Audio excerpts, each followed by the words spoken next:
आज की कहानी धनतेरस की कहानी है। एक समय की बात है, भगवान विष्णु मृत्यु लोक यानी धरती पर विचरण करने आ रहे थे। तब लक्ष्मी जी ने भी उनके साथ चलने का आग्रह किया। तब विष्णु जी ने कहा, यदि तुम मेरी बात मान लो तो मैं तुम्हें अपने साथ ले जा सकता हूँ। तब लक्ष्मी जी ने उनकी बात मान ली और विष्णु जी के साथ धरती पर आ गए। कुछ देर बाद एक जगह पहुंचकर भगवान विष्णु ने लक्ष्मी जी से कहा, जब तक मैं न आऊं तुम यहीं रहना। मैं दक्षिण दिशा की ओर जा रहा हूँ, तुम उधर मत आना।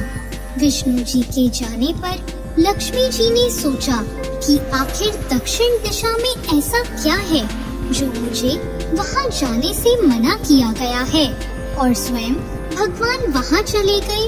लक्ष्मी जी से नहीं रहा गया और जैसे ही भगवान आगे बढ़े, लक्ष्मी जी भी पीछे पीछे चल पड़ी। कुछ ही आगे जाने पर उन्हें सरसों का एक खेत दिखाई दिया जिसमें खूब फूल लगे थे। सरसों की शोभा देखकर वो मंत्रमुग्ध हो गई और फूल तोड़कर अपना श्रृंगार करने लगी। आगे बढ़ी तो उन्हें एक गन्ने का खेत दिखा। लक्ष्मी जी ने गन्ने तोड़े और उसका रस चूसने लगी। उसी क्षण भगवान विष्णु जी वहाँ आ गए और उन्होंने लक्ष्मी जी को देखकर उनसे नाराज होकर उन्हें श्राप दे दिया कि मैंने तुम्हें इधर आने को मना किया था, पर तुम नहीं मानी और किसान की चोरी का अपराध कर बैठी। अब तुम इस अपराध के बदले किसान की 12 वर्ष तक सेवा करो। ऐसा कहकर भगवान उन्हें छोड़कर क्षीर सागर चले गए। तब लक्ष्मी जी उस गरीब किसान के घर रहने लगी।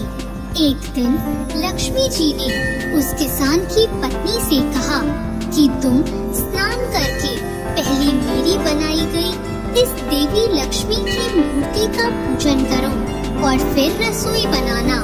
तब तुम इनसे जो मांगोगी वो तुम्हें मिल जाएगा। किसान की पत्नी ने ऐसा ही किया।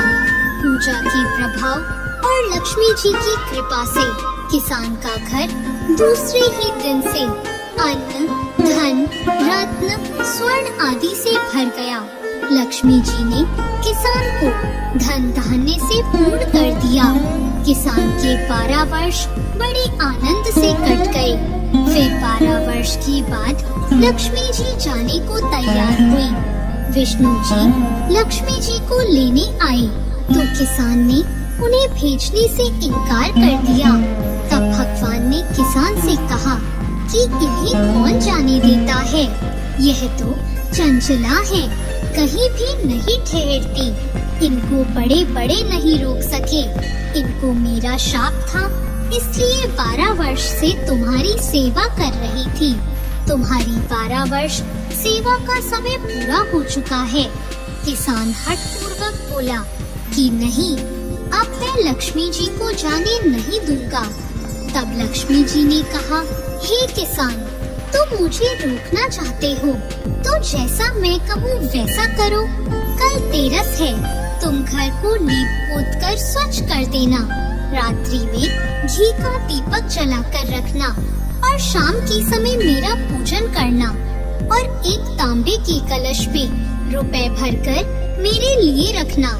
मैं उस कलश में निवास करूँगी, किंतु पूजा के समय मैं तुम्हें दिखाई नहीं दूंगी।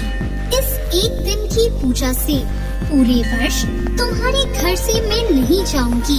यह कहकर वह दीपकों के प्रकाश के साथ 10 दिशाओं में फैल गई।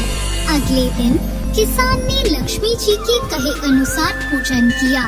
उसका घर धन धान्य से पूर्ण हो गया।